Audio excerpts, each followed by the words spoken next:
आइए, देखिए यहाँ के वृक्षों की छटा देखिए। ये सभी वृक्ष अनेकों वर्ष प्राचीन है। इसमें कितने सालिग्राम बने हुए हैं, देखिए नीचे से ऊपर तक पूरा वृक्ष खोखला हो चुका है, लेकिन इसने प्रभु के लिए हरियाली नहीं छोड़ी है।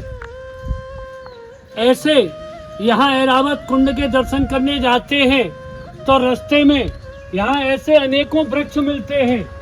देखिए जो भी वृक्ष है सभी वृक्ष यहाँ पर तने हुए हैं। यहाँ पर इस समय दंडवती परिक्रमा की बाढ़ आई हुई है। सभी भक्त इस समय गिरिराज जी की दंडवती परिक्रमा एवं हरि परिक्रमा कर रहे हैं। ये गोविंद स्वामी की कदम खंडी कही जाती है। भगवान श्री श्रीनाथ जी के जो अष्ट सखा थे उनमें गोविंद स्वामी हुए हैं। उन गोविंद स्वामी ने इन्हीं वृक्षों की तलहटी में भगवान को झूला बना करके और झूला का मनोरथ किया है। ये जितने भी वृक्ष हैं हर वृक्ष ठाकुर जी को नमन कर रहा है। ये सभी वृक्ष आज से 5-5 हजार 4.5 हजार वर्ष प्राचीन वृक्ष हैं, जो अंदर से खोखले होने के बाद भी इन्होंने प्रभु को हरियाली देना बंद नहीं किया है। अब हम चल जहाँ पर भगवान का उद्बोधक स्नान कराने के बाद में ऐरावत हाथी पूर्ण रूप से विश्राम करने के लिए आया है।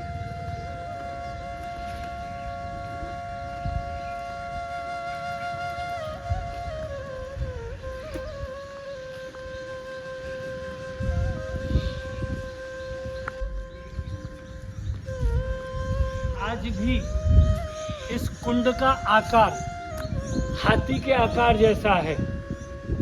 ये सामने सूंड है, ये पीठ है और ये पैर हैं और ये पूंछ का हिस्सा है। इस तरीके से यहाँ पर ऐरावत हाथी आकर के भगवान को स्नान कराने के बाद में यहाँ विश्राम करने के लिए आया है। ये गिरिराज जी की परिक्रमा के दरमियान गिरिराज जी के सन्मुख जब जतिपुरा पहुँचने के लिए होते हैं तो उससे 500 मीटर पहले बाएं हाथ पर ऐरावत कुंड आता है। ऐरावत कुंड एवं श्री गोविंद स्वामी की कदम खंडी दोनों एक साथ में आते हैं। यहाँ पर कितना अच्छा यहाँ का महात्म लिखा हुआ है। 5000 वर्ष पहले देवराज इंद्र ने ब्रिज में जलधारा मेघों द्वारा ब्रिज पर जल वृष्टि की, तब ब्रिज को बचाने के लिए भगवान श्री कृष्ण ने गोवर्धन पर्वत धारण किया और 7 दिन और 7 रात्रि तक मेघ जल वृष्टि करते परस्त हो गए। तब देवराज इंद्र भगवान श्री कृष्ण से क्षमा मांगने आए। अपना वाहन ऐरावत हाथी और सुरभि गाय श्री कृष्ण को भेंट किया और ऐरावत हाथी द्वारा लाए गए आकाश गंगा के जल से अभिषेक किया। यहीं पर ऐरावत को छोड़कर दंडवती लगाते हुए इंद्र भगवान श्री कृष्ण में शरणागत हुए। ऐरावत हाथी के द्वारा लाए गए आकाश गंगा के जल से अभिषेक किया था, इसलिए ऐरावत कुंड के नाम से जाना जाता है। ये यहाँ का महत्व है। आइए अब आगे चलते हैं और प्राचीन श्री वन बिहारी जी का दर्शन एवं गोविंद स्वामी जी की गोविंद स्वामी की कदम खंडी एवं अष्ट सखा के द्वार का दर्शन करते हैं। आइए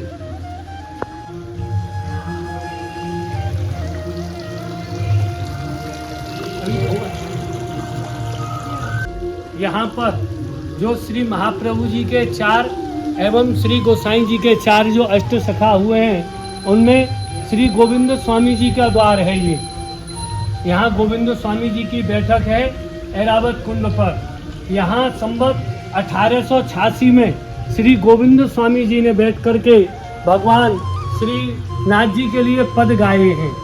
यहीं पर अष्ट सखाओं ने मिलकर के गोविंद स्वामी जी के द्वारा यहाँ पर पद गायन किया है। यह श्री गोविंद स्वामी जी की कदम खंडी के नाम से ऐरावत कुंड के नाम से जाना जाता है। यहीं पर जो श्रावण महीना बोला जाता है, वो श्रावण महीने की झूले की अलौकिकता यहीं देखने को मिलती है। यहीं पर श्री गोविंद स्वामी जी ने प्रभु को विराजमान करके और यहाँ पर हिंडोला तैयार किया है एवं प्रभु को इसमें विराजमान करके और झूला का मनोरथ किया है। इसी स्थान पर अति प्राचीन से भी अति प्राचीन श्री वन बिहारी जी के दर्शन हैं। यह झूला है। अब यहाँ पर प्राचीन अति प्राचीन श्री वन बिहारी जी के दर्शन हैं एवं यहाँ के पुजारी मुखिया सिवाय इस जगह के बारे में थोड़ा बहुत कुछ आपको संक्षिप्त में बतलाएंगे। तो हम आपकी श्री मुखिया जी से बात कराते हैं। लीजिए मुखिया जी। बिहारी लाल की जय, श्री श्याम सुंदर शबरी महारानी की जय, वल्लभाधीश की जय, अष्ट शखान की जय, गोविंद स्वामी। यह यहाँ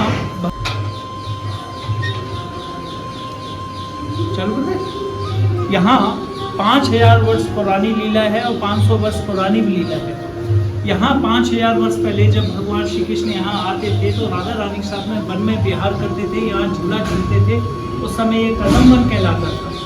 तो गोविंद स्वामी जी इस बात को जानते थे। गोविंद स्वामी जी ने कदम का सुंदर बगीचा लगाया जिसके नाम से कदम खंडी कहलाता है। और राधा कृष्ण जुगल स्वरूप में झूला झूलते हैं, इसलिए झूला का मनोरथ यही होता है। आज भी राधा कृष्ण साक्षात रूप से यहाँ झूला झूलते हैं और वन बिहारी जी के नाम से प्रभु यहाँ राधा कृष्ण विराजते हैं।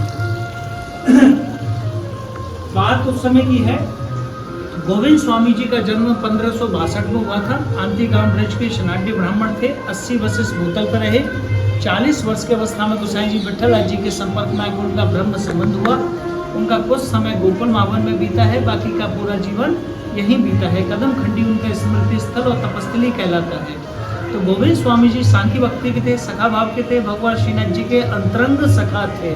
तो गोविंद स्वामी जी 16वीं शताब्दी में उस बैठक में रहा करते थे और यहाँ वन बिहारी जी की प्रभु की सेवा करके जब श्रीनाथ जी के मंदिर में पद गायन के लिए जाया करते थे, हिंडोला ग्वाल दर्शन के पद गाया करते थे। बात उस समय की है कि जब गोविंद स्वामी जी जब बाल्यावस्था में थे तो एक बार वो गिल्ली डंडा खेल रहे थे और जैसे ही उन्होंने गिल्ली में टोल मारा तो वो गोवर्धन पर्वत के ऊपर पहुंच गई। तो गोविंद स्वामी जी गिल्ली लेने के लिए जैसे ही गोवर्धन पर्वत के ऊपर चढ़े तो डंडा उनके हाथ में लगा हुआ था और जैसे ही वो ऊपर चढ़े, जैसे ही उन्होंने गिल्ली को उठाया, अकस्मात उनकी नज़र भगवान श्रीनाथ जी के मंदिर पर पड़ी। तो उस बालक के मन में जिज्ञासा जागी, देखना तो चाहिए इसमें है क्या। जैसे ही वो मंदिर के निकट पहुंचे और उस झरोखे में से झांका तो भगवान के श्यामले सलोने रूप में उनको दर्शन होने लगे। सोचने लगे भीतर बैठा हुआ बालक मदन मदन मुस्कुरा रहा है, श्यामला सलोना, अगर ये मेरे साथ में मित्रता हो जाए तो गिल्ली डंडा खेलने में बड़ा आनंद आएगा। गोविंद स्वामी जी सोच रहे थे और स्तब्ध हो गए, न हिले न डुले, बस उनको तो अपने जैसा ही बालक दिख रहा था, बस उसको निहारने लगे। इधर में पुजारी जी मंदिर का पट बंद करके जा रहे थे तो गोविंद स्वामी जी छिप के बैठ गए। अब पुजारी जी का जैसे ही जाना हुआ तुरंत गोविंद स्वामी जी ठाकुर जी के समक्ष, श्रीनाथ जी के समक्ष आके गिल्ली डंडा को दिखाते हुए बोले, श्रीनाथ जी अगर आप मेरे मित्र बन जाओ तो रोजाना गिल्ली डंडा खिलाऊंगा।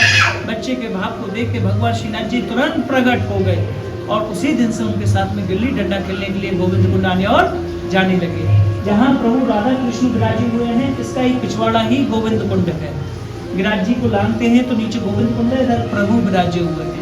तो गोविंद कुंड पे जाके भगवान श्रीनाथ जी के साथ में खेलने लगे। समय बीतता गया, उनकी मित्रता बहुत गहरी होती चली गई और भगवान श्रीनाथ जी के साथ में खाना पीना खेलना धीरे धीरे निरंतर होता रहा। एक दिन क्या हुआ, ऊपर मंदिर का घंटा बज गया। भगवान श्रीनाथ जी गोविंद स्वामी जी को बिना दाब दिए और मंदिर में जाके प्रकट हो गए। अब गोविंद स्वामी जी उस बालक को लगा कि प्रभु का दाव आया और श्रीनाथ जी को दाव आया तो मैंने चुका दिया, जो मेरा दाव आया तो मेरे दाव को छोड़ के प्रभु चले गए। तो गोविंद स्वामी जी भी उनके पीछे पीछे जाके वो मंदिर के द्वार पर जा बैठे और भगवान भीतर से चढ़ाने लगे, लेने को चुका दियो, लेने को चुका दियो। गोविंद स्वामी जी काकड़ी मारने लगे, वो काकड़ी मारते रहे और भगवान श्रीनाथ जी उनको चढ़ाते रहे। जब 6 काकड़ी मार दी और 7वीं काकड़ी जैसी हाथ में ली और जैसी भगवान श्रीनाथ जी को मारने के लिए तैयार हुए, पीछे से गोसाई जी की पदचाप मंदिर में आने की होने लगी। तो गोविंद स्वामी जी का मुख था भगवान श्रीनाथ जी के मंदिर की तरफ, भगवान की तरफ, और पीछे से विट्ठल नाथ जी ने आके और भगवान तो विट्ठल नाथ जी को देख के अंतर ध्यान हो गए और जैसे ही गोविंद स्वामी जी ने मारने को किया, पीछे से आके उनकी कलाई पकड़ ली। क्यों रे बाबड़ो है और ठाकुर जी में काकड़ी मारा, तो पागल है ये का कर रखो मंदिर भीतर, आप ना मालूम भीतर बैठो बैठो बहुत देर से चढ़ावे लग रहा, बहुत देर से लग रहा। अच्छा अब तो मुँह पक्का विश्वास है, पागल है क्या, वो तो दिखाई ना पड़ेगा ठाकुर जी बता। तो देखो अभी आते और तुम्हारे आते ही गायब है गए। अच्छा आप तो पक्का विश्वास है क्या, तो पागल है क्या है, और मंदिर से निकल जाओ। और आज के अंदर मंदिर भीतर इधर में भगवान श्रीनाथ जी ने पीछे से फिर अंगूठा दिखा दिया, देखो देखो फिर अंगूठा दिखा रहे हो। जैसे विट्ठल नाथ जी घूमे तो भगवान श्रीनाथ जी अंतर ध्यान हो गए, क्यों गोविंद स्वामी जी का मुख था मंदिर के भीतर करो, विट्ठल नाथ जी उनके समक्ष खड़े हो गए, तो विट्ठल नाथ जी का पिछवाड़ा हो गया ठाकुर जी तरफ। तुरंत मौका देख के भगवान श्रीनाथ जी चौका मार देते। अब जैसी पलटे गोसाई जी तो देखा तो भगवान थे नहीं, और उस बालक से बोले लाला तू बड़ा झूठ बोले है, और कबू कह रहा ठाकुर जी तो चढ़ा रहे हैं, कबू अंगूठा दिखा रहे हैं, भला मानुस है तो मंदिर से बाहर निकल जा। इतना देखा कि भगवान श्रीनाथ जी ने पीछे से फिर जीभ गिरा दी, सिर मटका दिया, देखो देखो फिर जीभ गिरा रहा हूँ, सिर मटका रहा हूँ। जैसे विट्ठल नाथ जी घूमे तो भगवान अंतर ध्यान हो गए, बोले लाला अब अति सर्वत्र वर्जित है गई है, अब तो बहुत झूठ बोलता जा रहा है, और अब बहुत झूठ बोलता जा रहा है। अब ऐसा कर कि अब तो तू बाहर निकल जा और आज के अंदर आ मत जाइयो, मंदिर में दिख मत जाइयो, मोड़ नहीं बहुत बुरा हो जाएगा। तो ऐसा कहते ही इधर में भगवान श्रीनाथ जी ने देखा कि विट्ठल गोविंद स्वामी जी देखा मेरी बात को विश्वास ना है रहे हो, तो तुरंत उन्होंने सारी बातें विट्ठल नाथ जी के सामने शेयर कर दी। देखो मेरे संग खेलने जाता है, मेरे संग खाता है, पीता है, रहता है, खेलता है, और आज मुँह से हार गो है, मंदिर को घंटा बजते ही बिना दाब दिए मंदिर में आए बैठो, बहुत देर से चढ़ा भी लग रहा, और आप जैसी पलटते हो वैसे ही वो अंतर ध्यान रह जावे। लाला आप तो वो पक्का विश्वास है क्या, तेरे संग ठाकुर जी खाते हैं, पीते हैं, रहते हैं, खेलते हैं, बड़ा झूठ बोले है। इतनी देर में भगवान श्रीनाथ जी ने देखा कि गोसाई जी को उस गोविंद की बात को विश्वास ना है रहे, और तुरंत भगवान श्रीनाथ जी ने पीछे से आंख मार दी है गोविंद स्वामी जी को। देखो देखो फिर आंख मार रहा, जैसे विट्ठल नाथ जी घूमे तो भगवान अंतर ध्यान है गए हैं, और उस बालक पे बड़ा क्रोध आया हुआ है गोसाई जी, तुरंत उस बालक को कलाई पकड़ी और मंदिर से खींच के ले जाके बाहर खड़ा कर दिया। हिदायत देती अब मत आ जाना मंदिर भीतर। गोविंद स्वामी जी गेट के सामने खड़े हो गए हैं और रोज में भगवान श्रीनाथ जी की तरफ मुंह करके और भगवान श्रीनाथ जी को भला बुरा कहने लगे। श्रीनाथ जी या तो आज प्रकट होकर साक्षी दे दो, अपने मित्र की लाज रख लो, नहीं आज से आपकी हमारी मित्रता समाप्त। भगवान प्रकट नहीं हुए, काफी समय बीत गया, गोविंद स्वामी जी की लाल चट्टाक पड़ने लगी और अश्रु बहने लगे और भगवान श्रीनाथ जी को अति बुरा कहने लगे। श्रीनाथ आज तू मंदिर से निकल के आ जाती, डंडा से तेरी खबर ले लूंगा, निकल मंदिर से बाहर, और कहाँ तो ठाकुर है मैं देखूं, और आज से तेरी मेरी कोई मित्रता ना है। थे उस रास्ते को गिर के बैठ गए, तो प्रभु प्रकट नहीं हुए, और गोविंद स्वामी जी बहुत इमोशनल हो गए। जैसे परम मित्र अगर कोई दगा कर दे उसी प्रकार गोविंद स्वामी जी बहुत इमोशनल हो गए और रोते रोते जहाँ गोविंद कुंड पे खेलते थे वहाँ जाके रुदन करने लगे। शाम को विट्ठल नाथ जी ने जैसे ही भोग और श्रृंगार किया, भगवान ने सब स्वीकार कर दिया। उसी रात्रि को भगवान श्रीनाथ जी ने प्रकट है कि विट्ठल नाथ जी को साक्षी दियो है, विट्ठल नाथ जी आपने बहुत गलत किया है, गोविंद मेरा सखा है, और गोविंद ने कहा कि एक बात साची है, मैं उसके साथ खाता हूँ, पीता हूँ, रहता हूँ, खेलता हूँ, मेरा परम मित्र परम सखा है। आपने क्यों कहा सुबह से वो मेरे संग खेल रहे और आपने वो भगाई दियो, और भूखो प्यासो कहाँ निकल गो, ढूंढ के लेके आओ। तो प्रातःकाल विट्ठल नाथ जी भगवान श्रीनाथ जी का आदेश पाके गोविंद स्वामी जी की खोज में निकल पड़े, और खोजते खोजते वहाँ पहुँचे गोविंद कुंड, जहाँ गोविंद स्वामी जी भगवान श्रीनाथ जी के साथ में खेलते थे। अब विट्ठल नाथ जी को आता देखकर उस बालक ने तुरंत मुंह फेर लिया कि उन्होंने ही मंदिर से बाहर निकाला था, और पूरी रात उनको रोते बिलखते भगवान श्रीनाथ जी के वियोग में हो गई।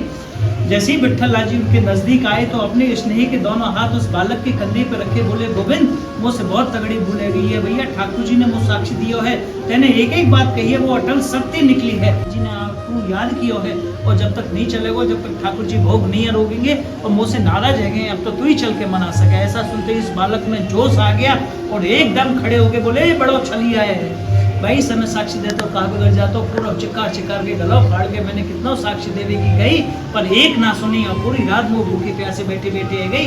अब मैं वह देख लूंगा। ऐसा कह के गोविंद स्वामी जी अपने स्थान पे यहाँ आए हैं और वहाँ राजभोग के जैसे ही पट बंद हुए हैं तो भगवान श्रीनाथ जी इस कदम खंडी में आए और देखा कि बालक अभी भी मुझसे नाराज है गोविंद, तो उनको छेड़ने के लिए उन्होंने भगवान श्रीनाथ जी ने एक कांकड़ी यहाँ से उठाई और गोविंद स्वामी जी में यहाँ मारी है। क्यों रे गोविंद, ऐसे ही कहा नाराजगी है ये मोते तुम सो मुझ पे नाराज है, मैंने ऐसा तेरो कहा बिगाड़ दियो है। ऐसा कह के गोविंद स्वामी जी को अपने हृदय से लगा लियो है। तो गोविंद स्वामी जी ने भगवान श्रीनाथ जी में हाथ से अपने आप से दूर कर दिए हैं। कहे कि मेरे मित्र हो, सच्चे मित्र होते तो उसी समय साक्षी देते जब विठ्ठल जी मुझे निकाल रहे थे और मैंने खूब साक्षी देने के लिए कहा पर आपने एक ना सुनी और पूरी रात मुझे भूखे प्यासे बैठे बैठे हो गई। ऐसे तो मेरी मित्रता आपसे नहीं निभेगी। तो बोले श्रीनाथ जी गोविंद ऐसी बात ना है, मैं हर एक के सामने प्रकट ना ऐसा को रही साक्षी देने के बाद मैंने गोसाई जी को साक्षी दे दिया है, अब वो हमारी मित्रता में कभी हस्तक्षेप नहीं करेंगे। बोले कि एक ही शर्त में माफ करूंगा, जिस दिन मेरा दावा आया हो आप मंदिर में जाए बैठे, पहले मेरा दावा अधूरा है। उसमें शर्त ये थी जो हार जाएगा वो घोड़ी बनेगा, जीतने वाला सवारी करेगा की तो मंदिर को घंटा बस्ती चले गए। आप पहले मेरे दावे चुका दोगे तो मैं आपको माफ कर दूंगा। तो भगवान श्रीनाथ जी यहाँ घोड़ी बने हैं और गोविंद स्वामी जी उनके ऊपर सवार होके चल मेरी घोड़ी टुक टुक टुक, चल मेरी घोड़ी टुक टुक टुक। तो भगवान श्रीनाथ जी ने गोल घेरे में 3 राउंड गोविंद स्वामी जी को बैठा के यहाँ लगाए। जब जाके गोविंद स्वामी जी बहुत इमोशनल हो गए और भगवान श्रीनाथ जी की कमर को पकड़ के लिपट गए हैं और रोते रोते बोले मित्र सखा अब तो ऐसा मत करिए, मैं आपके माफ नहीं करूँगा। जब जाके उनको माफ किया। वो कोने में वृक्ष है, उस समय ये बहुत विशाल हुआ करता था, जो आधा सा वृक्ष है पूरा प्राचीन, जिस पर भगवान श्रीनाथ जी को पन्ना फट गया था। उस समय ये बहुत विशाल हुआ करता था। आज भी श्रीनाथ जी की ध्वजा ऊपर छत्रपति से ये सब ध्वजाएं दिखती हैं। जब भगवान श्रीनाथ जी खेल रहे थे और ऊपर उत्थापन के दर्शन खुलने वाले थे, जैसे ही शंखनाद हो गया तो भगवान श्रीनाथ जी शंखनाद को सुन के जैसे इस वृक्ष से उतरने लगे तो उनका पीताम्बर रिझ गया और कूदे तो फट गया। वहां शंखनाद हो गया, भगवान श्रीनाथ जी वहां जाके प्रकट हो गए और जैसे ही तो वो प्रकट हुए वैसे ही विठ्ठल जी ने मंदिर के एकदम पट खोल दिए। तो भगवान को संभलने का मौका मिला नहीं, लीला मिटाने का मौका मिला नहीं। अब विठ्ठल नाथ जी ने जैसे ही पट खोले तो क्या देखा, उनके आश्चर्य का ठिकाना नहीं रहा। उन्होंने देखा भगवान के श्री चरणों के निशान धूल मिट्टी के मंदिर में घुसने के बने हुए हैं। ऊपर से नीचे तक निहारा तो पूरे अंग वस्त्रों पे उनके पे मिट्टी लगी हुई है, उनका पीताम्बर फटा हुआ है। तो विठ्ठल नाथ जी सोचे पड़ गए, ठाकुर जी गए तो गए कहाँ, सुबह तो अच्छी सेवा की है, पट बंद है। तो उनको वो साक्ष्य याद आ गया था जब भगवान श्रीनाथ जी ने साक्ष्य दिया था अपनी मित्रता का गोविंद स्वामी जी के लिए, तो वो साक्ष्य याद आ गया। तो उस साक्ष्य के अकॉर्डिंग अनुरूप वो पहले गोविंद कुंड पहुंचे, जिस दिन गोविंद स्वामी जी नाराज बैठे मिले थे उनको। और जैसे ही गोविंद कुंड पहुंचे हैं और उन्होंने लता पताओं पर वृक्षों पर देखा तो वहां कोई लीला नहीं मिली। अब विठ्ठल नाथ जी को बड़ा आश्चर्य हुआ तो प्रभु लीला करके कहाँ आए हैं। जैसे ही वो इस कदम खंडी में पग रखा है विठ्ठल नाथ जी गोसाई जी ने, तो मानो उनके पैरों तले जमीन खिसक गई हो, आंखों के आगे अंधकार छा गया, आंखों में आंसू भर आए। क्या लीला देखी, जो ठाकुर जी को वहाँ सुगंधी रखाई थी वो पूरे वातावरण में यहाँ महक रही है। और उस वृक्ष पे भगवान का फटा हुआ टुकड़ा फट फट करने लगा तो एक टक नजर तुरंत इस वृक्ष पे भगवान श्री को विठ्ठल नाथ जी की गई है। तो देखा वही दुपट्टा था जो भगवान को रखाया था, उसका टुकड़ा और जोर जोर से लहरा रहा है। और नीचे वृक्ष के नीचे देखा तो भगवान के श्री चरण कमल के उनके निशान बने हुए, पद चिन्ह बने हुए हैं। इस लीला को देख के विठ्ठल नाथ जी के हाथ पैर कांपने लगे, अश्रु बहने लगे और अपने आप को अपराधी मानने लगे कि मुझसे कितना तगड़ा अपराध हो गया, मेरे कारण प्रभु पर श्रम पड़ा, कष्ट हुआ। उसी दिन से उन्होंने ऊपर जाके पश्चाताप की अग्नि में एक नियम बनाया कि पहले शंखनाद होगा और 3 घंटी बजाने के बाद में जपट खोले जाएंगे। आज भी अन्यत्र जहाँ भी पूरे वर्ल्ड में भगवान श्रीनाथ जी के मंदिर हैं तो पहले शंखनाद होता है और 3 घंटी बजाने के बाद में जपट खोले जाते तो है। तो जब भगवान श्रीनाथ जी यहाँ थे, नाथद्वारा नहीं गए थे, तो राजभोग के समय आ जाते थे, उत्थापन के समय जाते थे, उत्थापन के समय उपन्ना फटा है। और जब से भगवान श्रीनाथ जी नाथद्वारा गए हैं, कदम खंडी में क्रीड़ा करता रंगीला श्रीनाथ जी।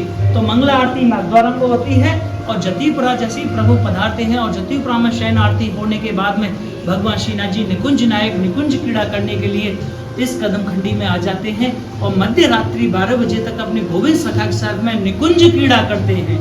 ये भगवान श्रीनाथ जी की क्रीड़ा स्थली के नाम से जाना जाता है। गोविंद स्वामी जी की कदम खंडी के नाम से भी जाना जाता है और भगवान श्रीनाथ जी की क्रीड़ा स्थली के नाम से भी जाना जाता है। तो भगवान श्रीनाथ जी मध्य रात्रि 12 बजे तक यहाँ निवास करते हैं और 12 बजते ही भगवान श्रीनाथ जी गोवर्धन पर्वत के ऊपर शयन करने चले जाते हैं और सुबह मंगला में नाथद्वारा पहुंच जाते हैं। तो कदम खंडी में क्रीड़ा करता रंगीला श्रीनाथ जी। तो राधा कृष्ण और श्रीनाथ जी का यहाँ संगम है। राधा कृष्ण की भी क्रीड़ा स्थली है और भगवान श्रीनाथ जी की भी क्रीड़ा स्थली है, इसीलिए ये पहला निकुंज स्थान कहलाता है। वो निधि वन है, ये निजी वन है, भगवान का पर्सनल वन है। निधि वन में तानसेन के प्रथम गुरु हरिदास जी हैं, तो द्वितीय गुरु गोविंद स्वामी जी माने जाते हैं कि उस स्टार्टिंग में गोकुल महावन से तानसेन को भगा दिया था और उसकी भक्ति भाव को देख के तानसेन वन बिहारी जी के इधर साइड में बैठते थे और गोविंद स्वामी जी इधर बैठते थे। तो पहला शब्द गोविंद स्वामी जी का होता था, दूसरा शब्द तानसेन का होता था, इसलिए तानसेन के द्वितीय गुरु गोविंद स्वामी जी कहे जाते हैं, माने जाते हैं। क्योंकि तो निधि वन में भगवान महाराज करते हैं और यहाँ क्रीड़ा करते हैं और वन में विहार करते हैं, तो इसीलिए भगवान का निजी वन कहलाता है। आज जो पूरी परिक्रमा में जो डंडौती लगती है वो डंडौती ये ऐरावत कुंड से स्टार्ट हुई है। शॉर्टकट बता देता हूँ, फिर कभी आएंगे तो लीला मैं पूरी समझाऊंगा। तो संग सुरभि ऐरावत लाए और हाथ जोड़कर भेंट गाए और अभय दान पाए इंद्र श्याई कर प्रणाम निजलोक सदाए। जब इंद्र 7वें दिन आया है और नतमस्तक हुआ है तो भगवान की पीढ़ियों को पकड़ के रोने लगा है। तो त्राई माम में शरण त्यारी, क्षमा करो प्रभु चूक हमारी। हे भगवान, मुझसे बड़ा अपराध हो गया, मुझसे बड़ी दृष्टता हो गई, अक्षम अपराध हो गया जो क्षमा के योग्य नहीं है। आप परम ब्रह्म भगवान विष्णु के अवतार श्री कृष्ण हैं और मैं आपको साधारण ग्वाल समझ करने की भूल कर बैठा हूँ। अगर मुझे पहले ही विदित हो जाता कि आप त्रिलोकीनाथ हैं तो मैं ये भयंकर भूल यह अपराध कभी नहीं करता। तो भगवान की पीढ़ियों को पकड़ के रोने लगा है। तो बार बार अति विनती की, नहीं बार बार घोर अति विनती की है भगवान को मनाने के लिए। और 7 कोस परिक्रमा दीनी, मेघों सहित देवताओं सहित इंद्र ने 7 कोस की परिक्रमा लगाई है भगवान से क्षमा याचना करते हुए। 7 कोस परिक्रमा दीनी और संग सुरभि ऐरावत लाए और हाथ जोड़कर भेंट गाए। तो इंद्र आया है और भगवान के से नतमस्तक होके बोला है, प्रभु एक छोटी सी भेंट लाया हूँ, अगर आप इसको स्वीकार कर लेंगे तो मैं समझूंगा आपने मुझे माफ कर दिया है। जिस ऐरावत पर बैठकर अहंकार पर ब्रज में कोप हुआ है उस अभिमान की सवारी को आपको सुपुर्द करना चाहता हूँ। ना रहेगा बांसुरी, ना बजेगी बांसुरिया। तो सुरभि गाय के दुग्ध से अभिषेक किया, वो सुरभि कुंड है। ऐरावत हाथी जो आकाश गंगा का जल लाया है 5 सूलों भर के, उससे इंद्र ने भगवान का अभिषेक किया है, ये वही ऐरावत है। इंद्र जानता था कि जलवष्टि करने से एक अपराध तो हो चुका है जिसकी क्षमा मांगने हेतु मैं प्रभु के समक्ष आया हूँ। अगर ऐरावत को लेके मैं प्रभु ऐरावत पर बैठ के मैं प्रभु के समक्ष जाऊंगा तो प्रभु और कुपित हो जाएंगे, नाराज हो जाएंगे, वैसे ही मुझसे बहुत नाराज है। तो ऐरावत को इंद्र ने यहीं विश्राम दिया है और सुरभि माता को अपने साथ ले गया है। सुरभि गाय को देंगे तो सुरभि माता की बात से मुझे क्षमा कर देंगे। तो यहीं से गिड़गिड़ाते हुए लेटते कलामुंडी खाते हुए इंद्र शरणागत स्थल आगे है, यहीं से लेट के वहां जाके शरणागत हुआ है इंद्र। त्राई माम त्राई माम त्राई माम त्राई माम करते हुए। तो आज जो पूरी परिक्रमा में डंडौती लगती है वो ऐरावत कुंड से स्टार्ट हुई है, क्योंकि इंद्र यहीं से शरणागत वहां जाके हुआ है। तो संग सुरभि ऐरावत लाए और हाथ जोड़कर भेंट गाए और अभय दान पाए इंद्र से आए। जब इंद्र को अभय दान मिल गया, इंद्र आश्वस्त हो गया कि मुझे भगवान से कोई खतरा नहीं है, भगवान ने मेरी भेंट को स्वीकार कर लिया है, तो कर प्रणाम निजलोक सिधाए। भगवान को प्रणाम करके अपनी निजलोक को सिधार गया हंसते हंसते कि अब मुझे भगवान से कोई खतरा नहीं है। ये वही ऐरावत है। यहीं से गोविंद स्वामी जी को प्रवेश द्वार दिया है और विठल नाथ जी को प्रवेश द्वार मुखारबिंद से दिया है। तो गोविंद स्वामी जी यहीं से अंदर मार्ग से मुखारबिंद पहुंचे हैं और विठल नाथ जी को जैसे ही विदित हुआ है कि गोविंद स्वामी जी अपने स्थान से आगे हैं और कंधरा बंद होने वाली थे, तो उनका पटका ऐसे कंधे पर सीधे बाजू पर रखा हुआ था और जैसे ही उनको आवाज़ हुआ कि गोविंद स्वामी जी अपने स्थान से अंदर मार्ग से आ गए हैं और कंधरा बंद होने वाली थी, जैसे ही उन्होंने उनका हाथ पकड़ा और जैसे ही भीतर खींचा है तो उनका पटका नीचे लटक गया है और भीतर कंधरा बंद होते होते भीतर हवा का झोंका निकला है बाहर की तरफ। तो जैसे ही गोसाई जी का पटका बाहर उड़ा है तो कंधरा बंद होते होते टुकड़ा बाहर रह गया था, जिसकी वो हुई है। तो गोविंद स्वामी जी यहीं से लीला में प्रवेश हुए हैं। तो इसीलिए गोविंद स्वामी जी ने वन बिहारी जी के लिए पद भी गाया है, कदम वन बिहार करा। तो कदम के वन में राधा कृष्ण आज भी विहार करते हैं, इसीलिए भगवान का निजी वन कहलाता है। और बगल में है रास मंडल, क्योंकि जब गोपियां महाराज के लिए चंद सरोवर जा रही थी तो उनका मंडली यहीं बनी थी और जैसे ही वो महाराज करने के लिए वहाँ पहुंची हैं और जैसे ही महाराज समाप्त हुआ है तो गोपियां यहाँ आई हैं और आपस में खेल के महाराज करके और जो वस्त्र तितर बितर हो गए थे उनको सही करके अपने अपने घरों पे भाग गई थी, इसलिए रास मंडल भी कहा जाता है और रास चबूतरा भी कहलाता है। जय श्री राधे, जय श्री कृष्ण, श्री जय। ऐसी ही वीडियो देखने के लिए हमारे चैनल ब्रिज यात्रा दर्शन को लाइक एवं सब्सक्राइब एवं फॉलो करते रहें और नित्य नई ब्रिज से लगी हुई प्राचीन वीडियो एवं दर्शन करते रहें। जय श्री कृष्ण।